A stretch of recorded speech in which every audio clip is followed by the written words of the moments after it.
us to the conference today, and so we put in a talk. It's called Virtual Routers, Soup to Nuts.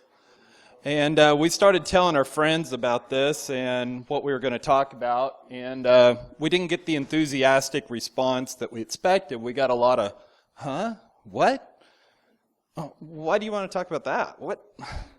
And so what we realized is that, well, virtual routers, as cool as they were to us, are really a recent endpoint to a multi-year journey that's involved a lot of students and research there at the lab. But it all started one day with, hey Jeff, we need a cyber range, and it's got to be isolated, it's got to be able to simulate thousands of machines, and yeah, it's got to have realistic network relationships between all the machines. And they didn't mean this. They meant, of course, a computer, and they also needed it now. And so I was a new postdoc to the group. I had not yet learned to fear the words government fiscal end of year. I had roughly a week I had a day to spec it and a week to make sure it was there. It goes back to a project that, there was an oopsie that occurred that, so that's why the isolated networks they were testing something, it got out. Cyber ops didn't like the whole ORNL network being a test bed. So that's why, we had to simulate thousands of machines, and they wouldn't lend us theirs.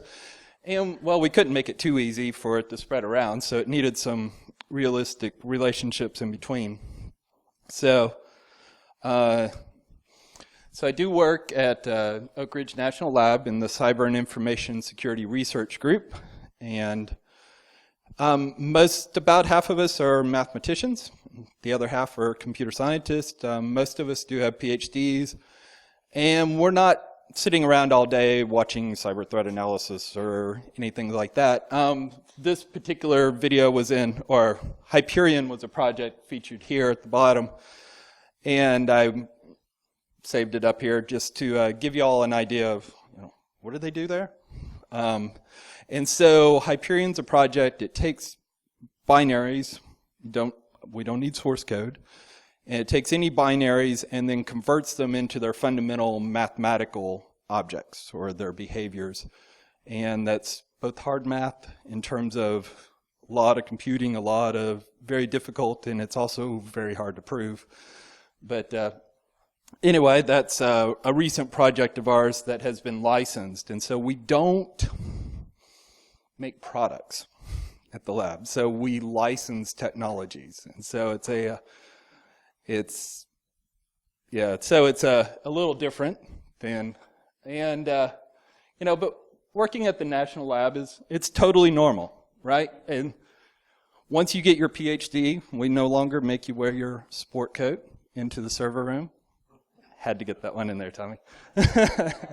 And so, and we share a building with the Quantum Information Science Group, and ORNL is where I wanted to work. I was there as a graduate student back in the 90s, and it's why I went back to graduate school to finish my PhD, was for the computers there. And it's a great environment for just walking down the hall and just knocking on somebody's door and saying, I've got this wacky idea. And so when we moved into this building, we inherited what was the original supercomputer room. And so the original supercomputers ORNL owned were in that room. I was, like I said, there in the early 90s, and we returned to this building in mid-2012 after renovation. And in the meantime, there's a much, much, much larger supercomputer complex there covering acres of space. So this server room had become just a graveyard of junk. And,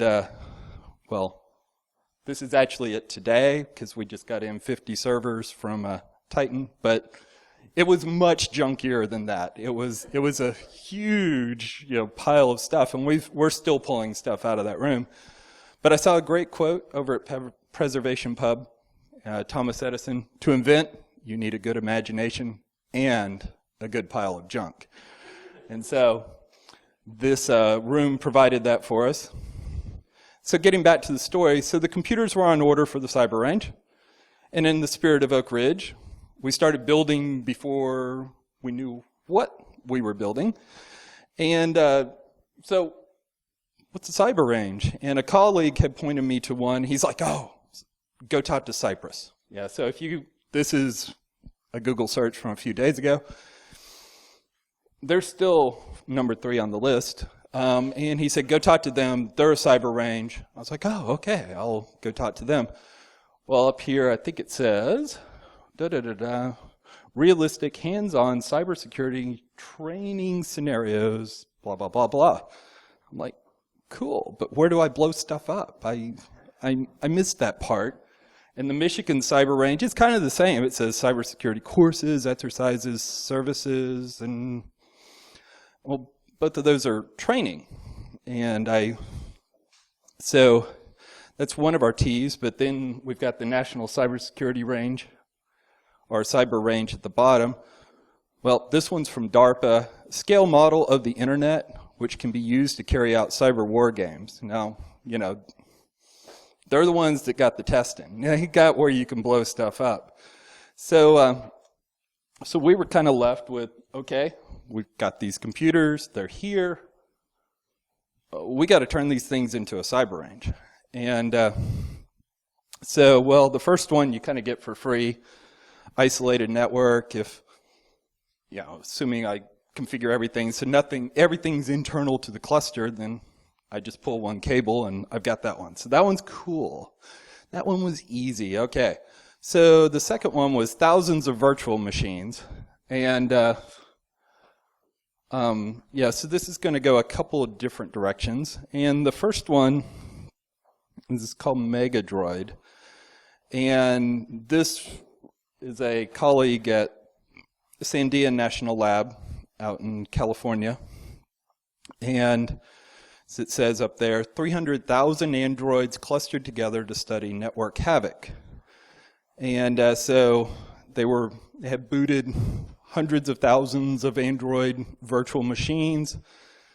Each of these had separate GPS. They had separate texting stacks. They had separate all this cool stuff. And so you could study a whole city's worth of phones. And I'm going to quote their publicity. Understand and limit the damage from network interruptions due to glitches in software or protocols, natural disasters, acts of terrorism, or other causes, end quote. But what we know they were really building was the world's greatest ingress blaster right there. so Megatux and MegaWin had preceded Megadroid, and so they all used a QEMU, KVM. Megatux had booted over 1 million Linux kernels on their cluster. MegaWin came along sometime later, I'm not sure when, booted 100,000 Windows XP and Windows 7. And I had been talking with them, and at some point they had gotten time on Titan, Jaguar at the time, and they booted 4.5 million Linux VMs on Jaguar. So anyway, so lots of virtual machines. So scaling from what their specs were, they were using 520 nodes, 12 gigs of memory, Core i7. I emphasize no disk, and gigabit Ethernet, roughly $500,000 is what they'd spent on it. And scaling to my cluster, I figured, I should be able to run 4,500 machines or so. A student did look at it last summer. The sources being open sourced, but it was still in the transition to open source. And kind of one of the unfortunate things of working at a lab is that you don't get paid to do things that aren't funded. And so, funding and coverage are big words that you have to pay attention to. And so it's been a slow transition to open source. we have it, but it's not as available out there as I would have hoped. I checked again last night and just couldn't find it. So the funny was that whenever I checked out these machines and they were shipping this way, it's like, okay, I spec'd out, went and got Seagate drives or something and had spec'd all that out. Well, and I had found drive caddies for these HP machines coming in. And, well, it turns out that HP had purposely changed their design so that you could not get the drive caddies. And they charged an incredible amount for the drives, an incredible, like over $1,000 for an SSD type incredible. So that's why none of my drives have covers. What I did is I went and printed with the 3D printer the rails that they're all sitting on. So I saved over like $25,000 doing that. So anyway, that's yeah. So it was nuts. HP was not very happy with me. But. Okay. So anyway, so now we've got thousands of virtual machines, at least theoretical, and all that was fine with me until another. Hey Jeff, we need 100 Windows VMs by Monday. And there's some bigwig coming in for a demo. We promised him everything. And, well, we've tested it with 4. And it went way too fast to be really impressive. So we need a lot. And, well, I didn't have 100 Windows machines. And I didn't have any students at the time. So, it was going to be me doing it. And so, but I did have some friends. And pictured here are a couple of machines. And also in Oak Ridge tradition. These were called Fat Man and Little Boy. And these are 2 machines for National Institute of Health, Medicare, Medicaid fraud detection research. The stack on your left, okay, is a giant Hadoop cluster, 256 terabytes of storage sitting up here, hundreds of cores of compute cores sitting down here in the bottom, and it's running Zen server. And that used to be in our server room for a long time, right, guys? A long time. We thought we'd never get rid of them, but yeah, we had a great relationship with these sysadmins. So I went to their door and said, "Hey, I need 100 Windows machines. How can I do it?" And so Cheetah was born. I scraped together some USB drives, a few hard drives that I had laying around. I could boot a Windows machine in about a minute, and so success, I could run 100 Windows machines. And so I was using Zen Server. It is open sourced, and students can support it. And so that's been an important thing here, is just being able to keep it administered. Well, okay. So Cheetah today continues to run Zen Server. What has been a great feature of it is that the researchers don't have to conform their work to the machine. They can say, oh, this software only runs on this version of Linux, and we're fine. We can boot that. We do run a mixture of Windows and Linux. We're running a Hadoop cluster for Department of Transportation and malware research on it. Each machine now has 128 gigs of memory, 5 terabytes of storage per node. Some have computational GPUs. And what we were trying to do for a little while was to mimic the nodes on Titan, which is our supercomputer there. So we were trying to get it to where, well, you would come to ours first and try it out and then go over. But that didn't play out terribly well. But still is student supported for the most part. So at this point, we still definitely could do 1,000 plus nodes if we needed. We mainly maintain now VMs for researchers, but we do keep it ready to repurpose for cyber range operations, and it's still a good student research test bed. And so we're moving on to our last item on our checklist was realistic networks. And so this is also going to break into two pieces. And so one's the physical network properties, and then the second being network components. And so these next several slides come from Tommy Harden's CCI project with me last fall, and Tommy's up here and in front. And what a CCI project is it's community college internship. It's what? Initiative. Well, okay. So it is. Anybody's here, especially from Pellissippi or any of the small community college, these are really good chances for you to get in and come to the lab. Our group by itself hosts 25 students a summer. There's about 600 students that come to campus every summer. But then there's both the SULI and CCI students. They're paid the same. They get to do the same work. And but the CCI is much less competitive. The SULI, I'm not even going to pretend to remember what it stands for, but that's the one that the Harvards and the Yales and those other students come after. But the CCIs will often end up still with a few extra scholarships left. And so don't think that, well, I don't go to Harvard or Yale, that I can't work and do some cool stuff. So anyway, getting back, problems with the cyber range. Well, they're all in the same box, or at least in our design, they're all in the same box. They're all in the same room. So there's no great distance for network latencies. All the latencies are going to be the same. All the communications are going to be fast.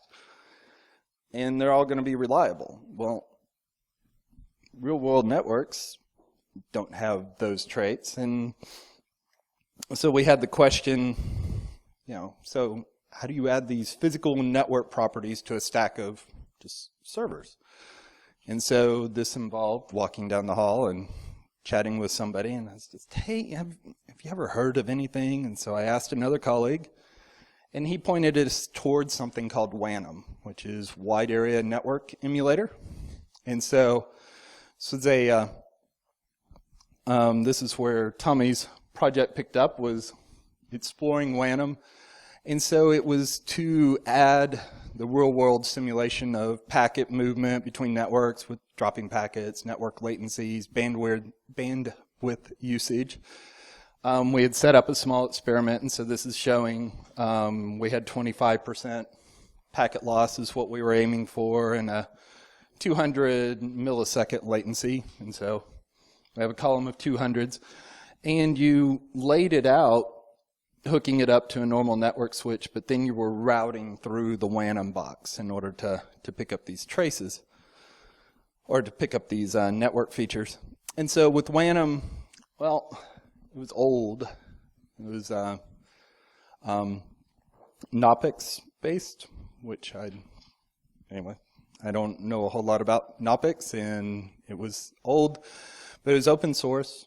It was mainly Bash and PHP.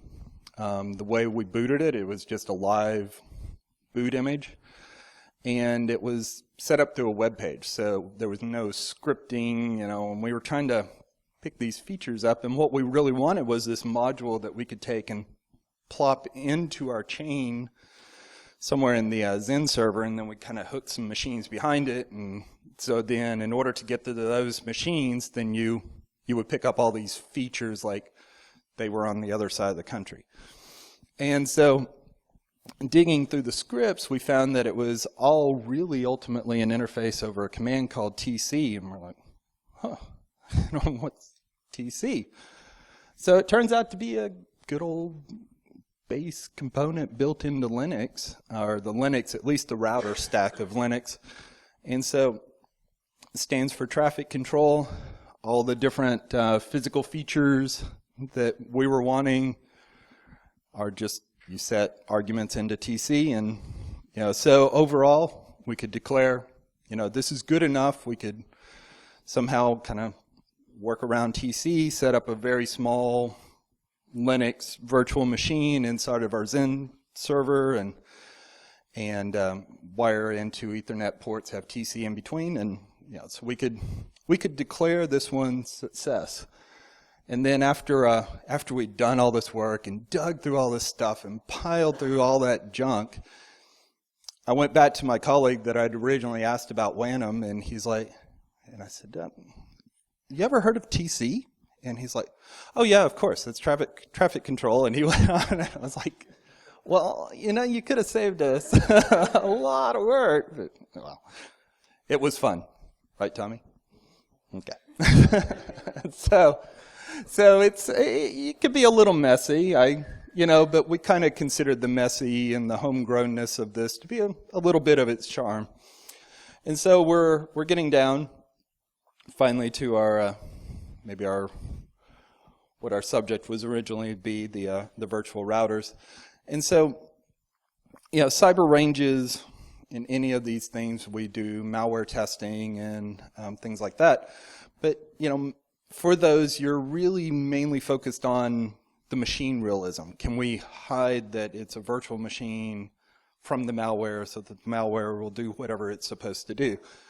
And so rarely do you mess with the network. But it kind of had the question in the back of my mind, could we get to those components someday? Could we get to those poor neglected machines that are millions of them sitting out there, the routers and the switches that carry all of our traffic, but we don't think about them. And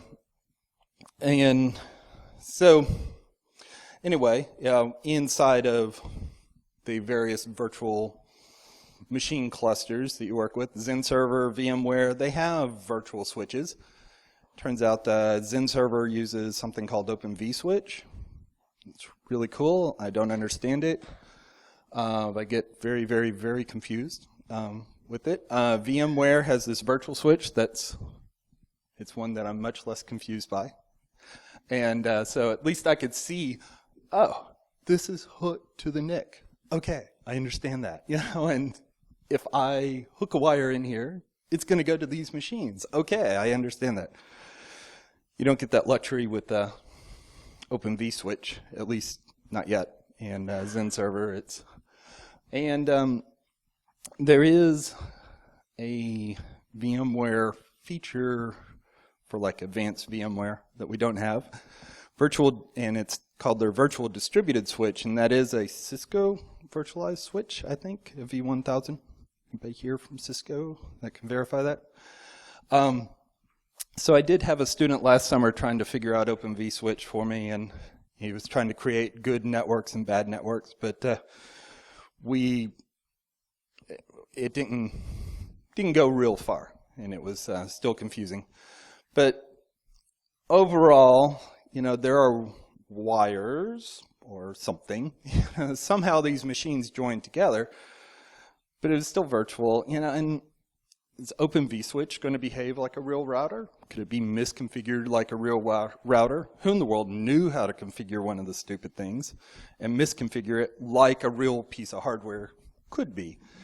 And so we've wanted to do things like maybe VLAN attacks, or how robust are the packets, and what could you do? So then Tommy came along one day and said, hey, there's this really cool thing that I saw somewhere, school or someplace, and it's called GNS3. And so the website's gns3.net, and it is really cool. So as it says here, the software that empowers network professionals. And so we're going to be going into this quite a bit. And what I first saw in this was really a GUI, a way, because you saw our stuff. It was pretty messy, pretty yucky back there. And so maybe this would be a way that we could collaborate with different researchers and build a network and get them working on the cyber range. But so let's go ahead and take a look. And so we have a couple of videos here, and let me see. I think I need to click. All right, awesome. And so what we're doing here is dragging out a couple of routers, and you see they're labeled up there. That's a C20 or a Cisco 2600. And we're just going to build out a small network. And so it is open source. You can go download it. There's binaries built for Windows, Mac, and Linux, or is Linux compiled? Okay, you have to compile it, but it does work very well after a little bit of work. And so now dragging out some switches. This won't go on too much. We'll fast forward here in a second. And so now getting to wire it up. Wouldn't it be cool if this was like real life, that you could wire it that quickly? You know, it'd be like that virtual, what was this earlier talk today, it had the Air Force guy saying, you know, we need some virtual missiles and stuff to go get these cyber guys, you know. So, man, it'd be really cool if you could just hook everything up and be done this way. Yeah.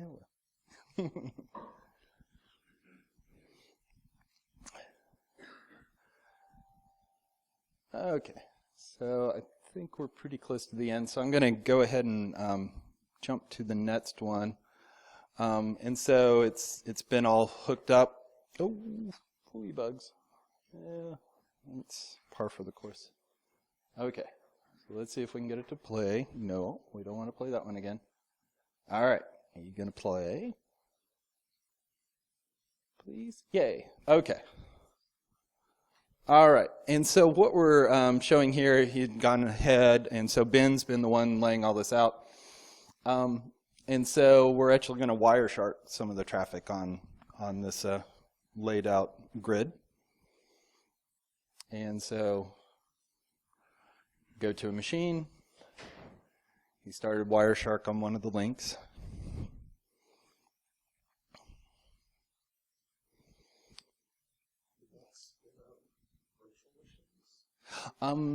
Yeah, so we'll talk about that in a second. Yeah, they're very simple machines. Yeah, so anyway, I think that's the end of the video, but overall, your Wireshark's built into GNS3. So here you are, you can do this really cool. I'm going to jump back. Yeah, that one, no, don't play again.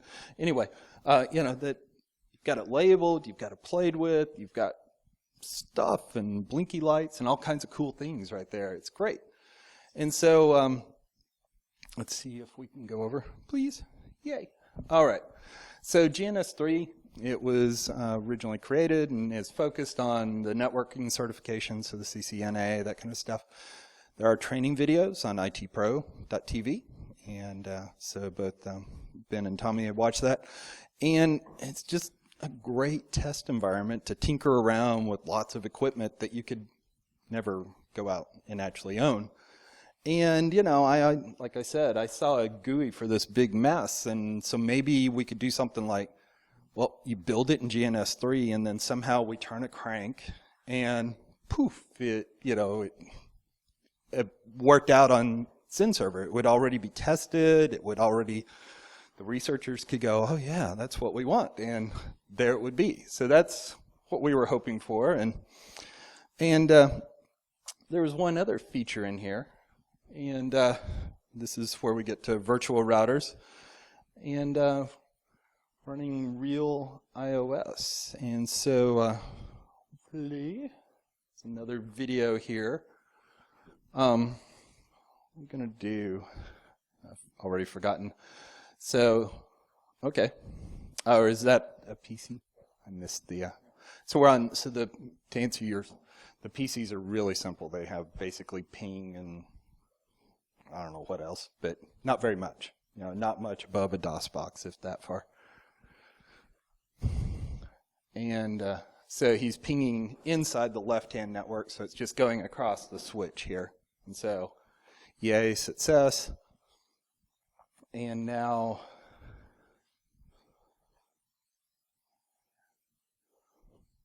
it's going to try pinging the other side. And so picking up one of the 172 addresses on the other side here. And yeah, who got that one? Yeah. So So now, no route, can't get across there. Destination host unreachable. Going up, and now here's where kind of the amazing stuff comes from, if you know what you're seeing here.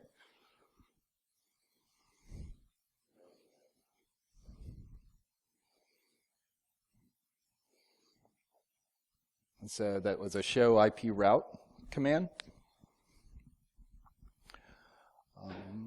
And can go ahead.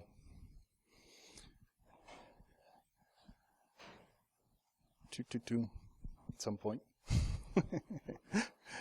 Did it end? No, it doesn't end yet. There we go. Okay. So doing standard Cisco commands, jumping into whatever mode that's called. Yeah, global config, adding the route. This isn't a simulation, so.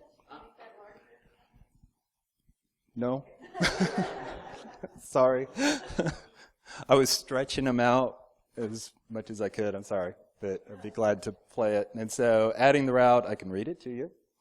I'm sure you would love to have me read you Cisco commands. And so anyway, but it's straight. It's running iOS. And so now okay. I forgot what Ben was doing here. Yeah. And basically, I was the guy that did that. So. And basically, I just set up a static route between those two networks. Okay. And now it's succeeded, right? Okay. And I guess you're going back to the machine, and we'll prove it out that now traffic's going to cross this link across the top, route between the two routers. So we can see how the story ends here. So be happy here. Dun, dun, dun, if you can remember the IP address. Come on.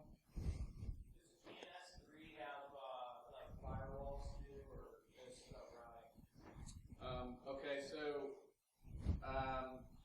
as far as VMs are concerned, or is there a firewall sort of built into the program itself? I guess the question is, like, is there a device for firewall, or is it just routing switching? It's mostly routing and switching, though there are a couple of Cisco firewall. Yeah, there is a Cisco something ASA. Yeah, there is a Cisco ASA. Okay. Yeah, so that's in there. So I really like this lizard. He or she, we'll say a she. Reminds me of Liz, the lizard in the Magic School Bus, so that's why it appeared a couple times. Yes, that's exactly how you're supposed to do it. Yep. Using Cisco binaries. Yep, so that's where we're heading. So, okay, so yeah, the virtual computers in GNS3 are just lacking in any fidelity. They're not real machines. They're these, something, DOS boxes, basically. But the network components in GNS3 were just extraordinary in fidelity. I didn't expect that we'd ever get there. And so now could we kind of marry the two? Could we bring the VMs that we had over on Zen Server to the GNS3 virtual routers? And I think I've added, but anyway, GNS3 is open source and mostly Python. So, in terms of a project, it doesn't get any better. So the project for, how did GNS3 do it? It's just Python. We got to be able to figure this out. Well, it's a project. You got Python, you get the GNS3 source, you get Eclipse, and you get a student. And you teach the student Python, and then you just wait until the student steps through in Eclipse until the student figures out where the magic happens, and then poof, we have completed the project. And so, Ben here's the student, and so we had everything else, and we got the source, and we started working on it, and then it was like, within the first hour of just going through the source code, getting it lined up, trying to figure out how to do it, we came across this package called Dynamips in there. I could account for everything else, and there was this Dynamips, and I'm like, hey guys, what's this Dynamips thing? And they're like, Oh, Dyna IPS. Yeah. Yeah, they talked about that in the IT Pro videos. And it was like, sure it's Dynam IPS? And yeah, sure enough, he pronounces it that way. But I looked at it and I'm like, I bet this is a MIPS chip. And they were too young to know what a MIPS chip was. And so that was, for those of you too young to know what a MIPS chip is, it was one of the early RISC chips in the RISC-sys time. And at one point when in my graduate school career that spanned 18 years, so there's a lot that was in my graduate school career, I got to meet the architect of the MIPS chip. He had come to visit the CS department at UT. So anyway, so we see MIPS and we start digging in, and it's like, what's Dynamips? And so Dynamips, Dynagen. Dynamips is an emulator. It was written for the MIPS and later for the PowerPC instruction sets. It has support that way then for the older Cisco routers up to a 7200. And so there are still some Cisco routers that you could still go by that it will emulate. Supposedly the newer routers are all based on custom CPUs and special sauce, which is my Cisco rep's favorite phrase. And there's some question as to, I put maybe in question mark, that there are people having success taking new Cisco routers and emulating in GNS3. And it does not support Cisco Catalyst switches, which I'm just a mathematician. I looked at it. That one says Cisco, that one says Cisco. I didn't know there was a difference between Cisco switches and Cisco routers. And turns out there's not that much difference between the two. They are running the same thing, and that's not as true as we originally thought. But there are special ASIC chips inside that handle the Catalyst switches, but like all the front end stuff is standard chips that Dynamips can handle. I put this in here just out of, these are the instruction lookup tables for the MIPS 64 chips and the PowerPC 32 chips there, and they're just big tables if you start dumping them. And these are the files that are spit out whenever a Dynamips router is running. This is like its temp folder. So let's go back. Let's try to figure out, well, what do we need to do in order to make all this work? And so in this video, we're going to go and actually import from scratch a router. And so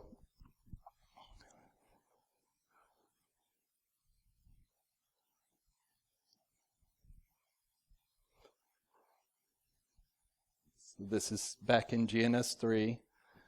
And oops, let me move my cursor out of the way there. Okay, so it's asking for the iOS image, browsing to a folder.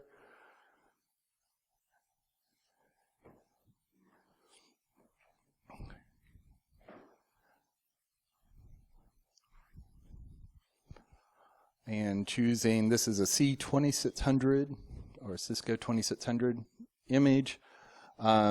It was asking there, do you want to decompress it? And so if you if you watch a Cisco router booting, one of the first things it'll say was decompressing the kernel. And so this is preemptively doing it, and so you don't have to decompress it each time you fire it up.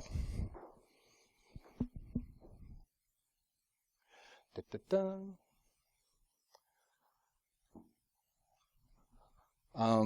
This is basically figuring out, what are you going to call it? What is it?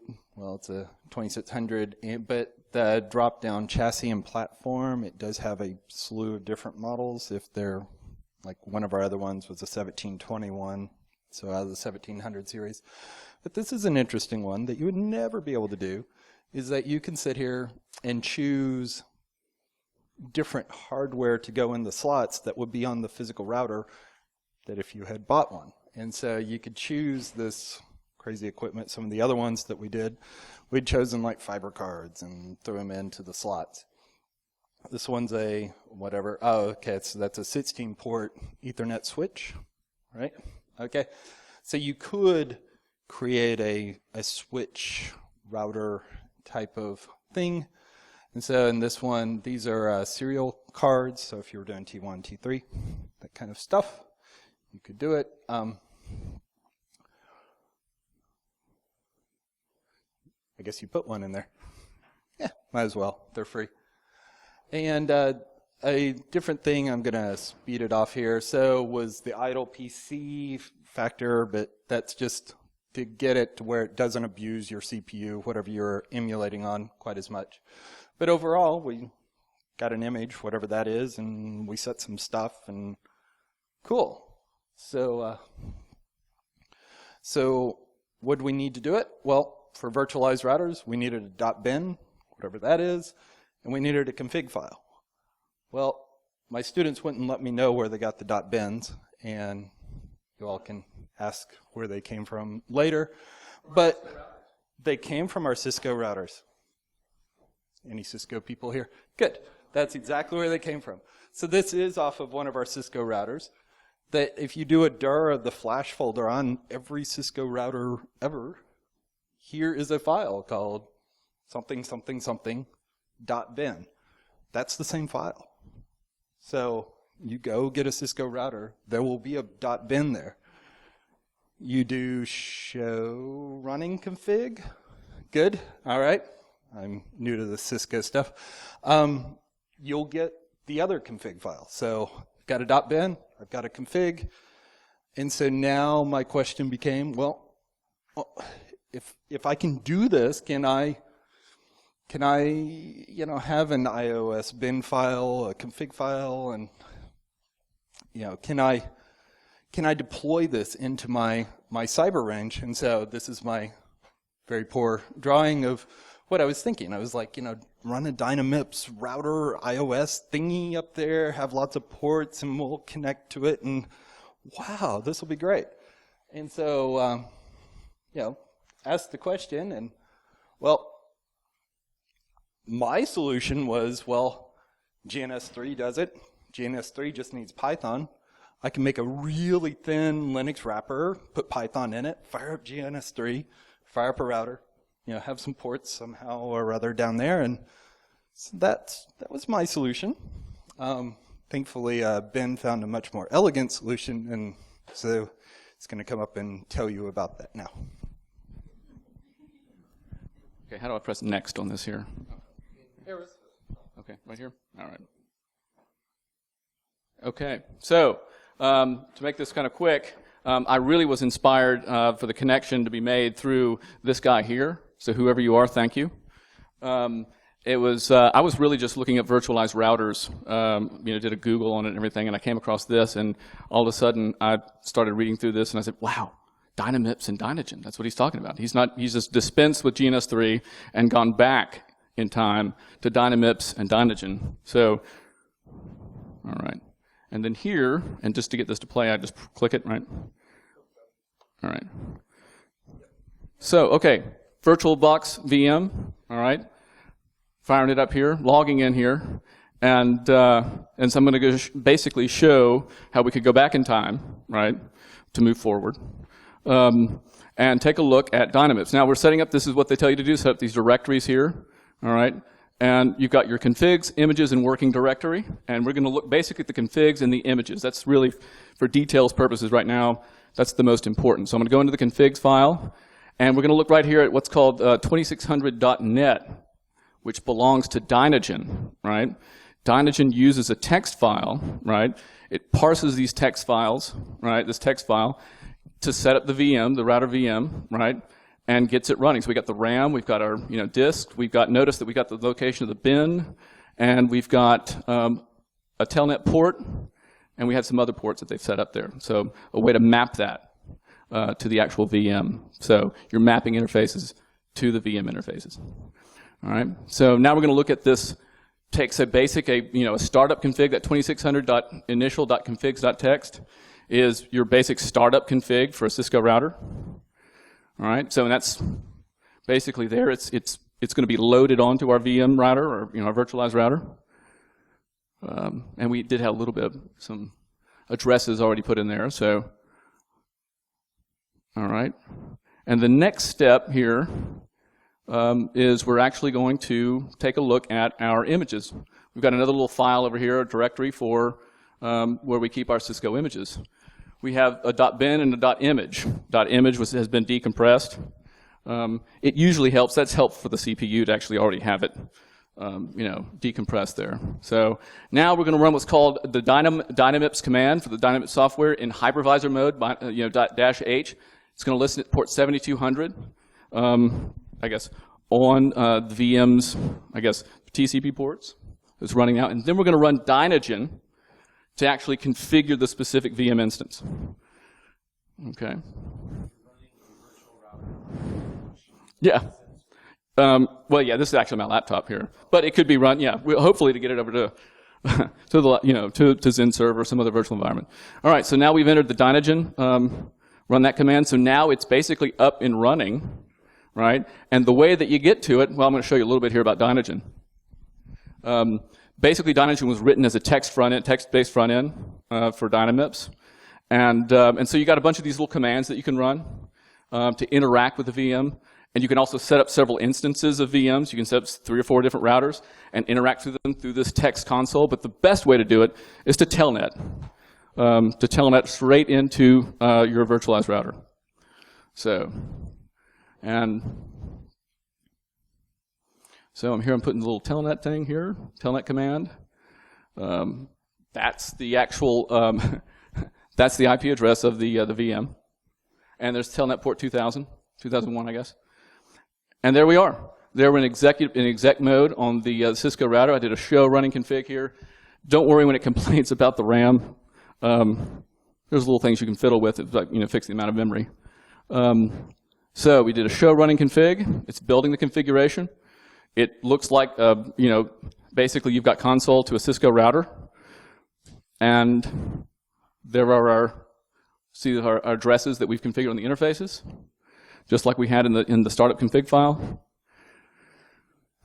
And then finally, we're going to do a little show interfaces here and show you that just looks like when you run a show interfaces command there. That's the information that's being pulled up. And then here I thought I was going to do a show interfaces brief, but this version, this version of iOS didn't have that, so I was like, what is it? Where is it? So I ran a little question command here and show interfaces summary. So that's really where we at right there. So that's just sort of a little example of how it runs and looks and feels like a Cisco router there. So.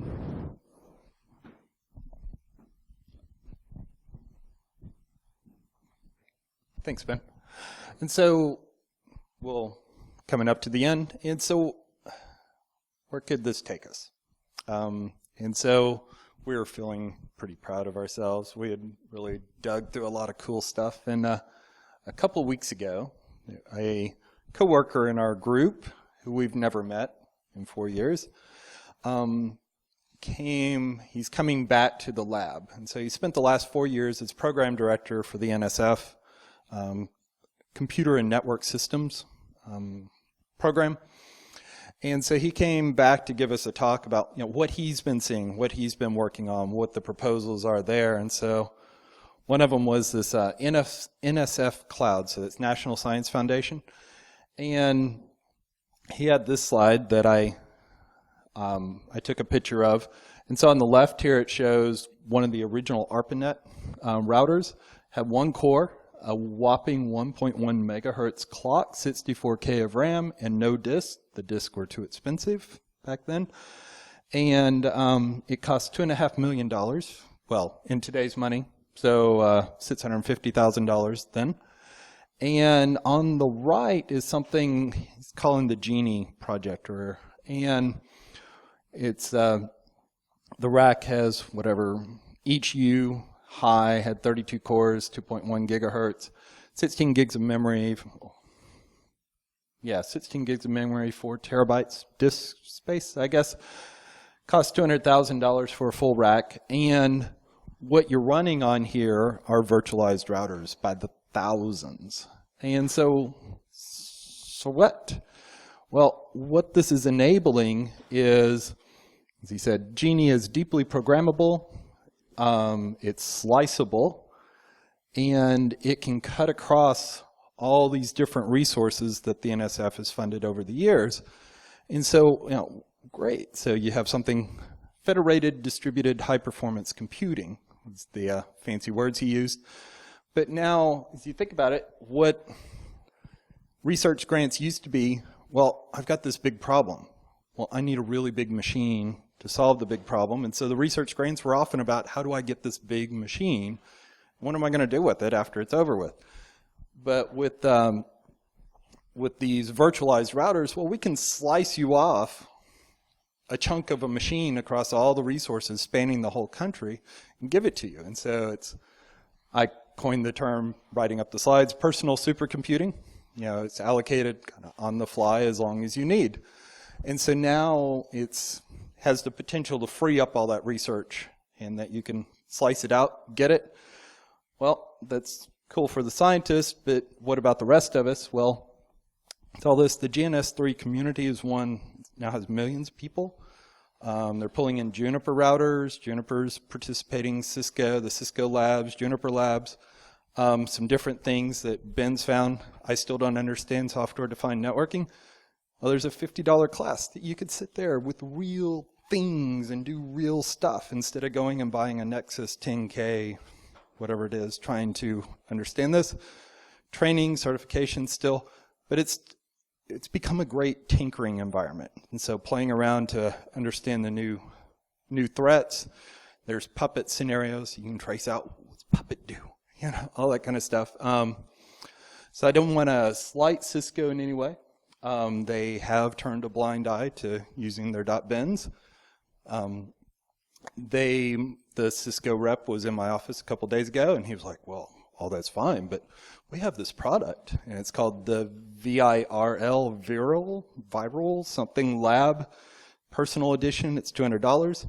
What it adds that GNS3 and Dynamips don't get you is all the new stuff. And so it's got all the new routers and switches. There is a CML corporate network lab thing. It's about $10,000. And corporations are using it so that they can model their network before they try stuff out. So that's what they're doing with it. Like I said, the VMware distributed switch is a Cisco V1000, and Cisco is also participating in that Genie NSF project. But overall, I just wanted to leave with the, GNS3 is a great community. Cisco's